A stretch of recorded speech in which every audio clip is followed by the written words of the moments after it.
नमस्कार दोस्तों, आज की डिक्टेशन रहेगी हत्या के मामले के आधार पर। तो डिक्टेशन स्टार्ट करेंगे। स्टार्ट।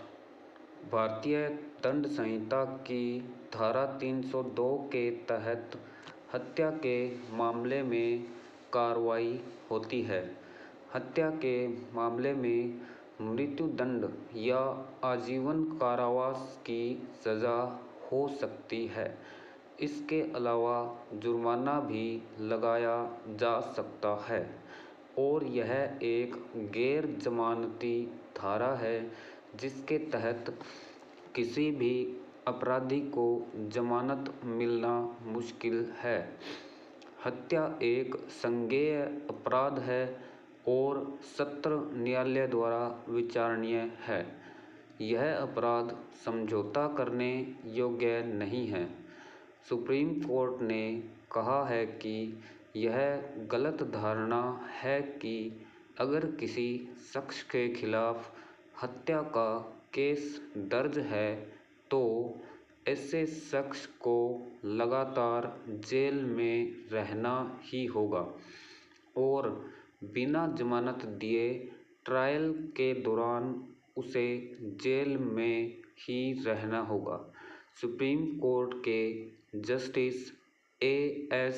ओझा की अगुवाई वाली बेंच ने यह टिप्पणी करते हुए मर्डर केस के आरोपी को जमानत दे दी। शुक्रवार को यह मामला सुनवाई के लिए सुप्रीम कोर्ट के सामने आया। मामला राजस्थान का है।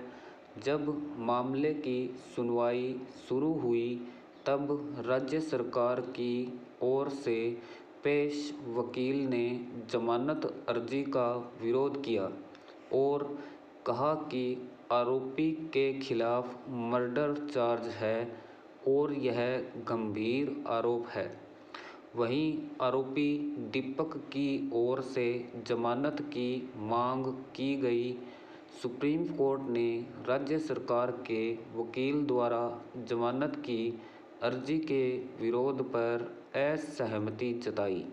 बेंच ने इस दौरान महत्वपूर्ण टिप्पणी में कहा कि यह बिल्कुल ही गलत धारणा है कि अगर किसी शख्स के खिलाफ हत्या का केस दर्ज है तो ऐसे शख्स को लगातार जेल में रहना ही होगा।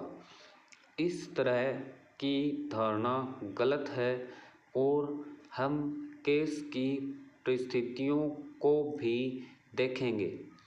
सुप्रीम कोर्ट ने कहा कि आरोपी के खिलाफ कोई और केस नहीं है और न ही ऐसा कोई इतिहास है। सुप्रीम कोर्ट ने आरोपी को जमानत दे दी। मामला अक्टूबर 2023 का है। आरोपी के खिलाफ हत्या का केस दर्ज है। आरोपी की ओर से दाखिल याचिका में कहा गया है कि यह मामला सड़क पर एक्सीडेंट का है। मामले में सड़क पर टक्कर हुई थी और इस मामले को मर्डर का रंग दे दिया गया और आरोपी को गलत तरीके से फंसाया गया है।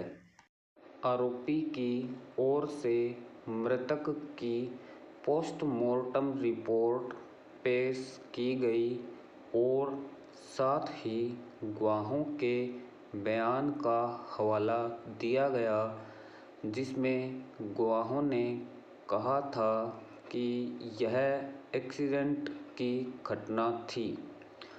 याचिकाकर्ता की ओर से दलील दी गई कि इस बारे में पोस्टमार्टम रिपोर्ट में भी खुलासा हुआ कि यह एक्सीडेंट था। इसी साल राजस्थान हाई कोर्ट ने आरोपी की जमानत अर्जी खारिज कर दी थी और कहा था कि आरोप गंभीर है। इसके बाद मामले में पुलिस कोर्ट का दरवाज़ा खटखटाया गया। समाप्त। तो दोस्तों, अगर आपको ये डिक्टेशन अच्छी लगी हो तो please like, share and subscribe ज़रूर करें। धन्यवाद।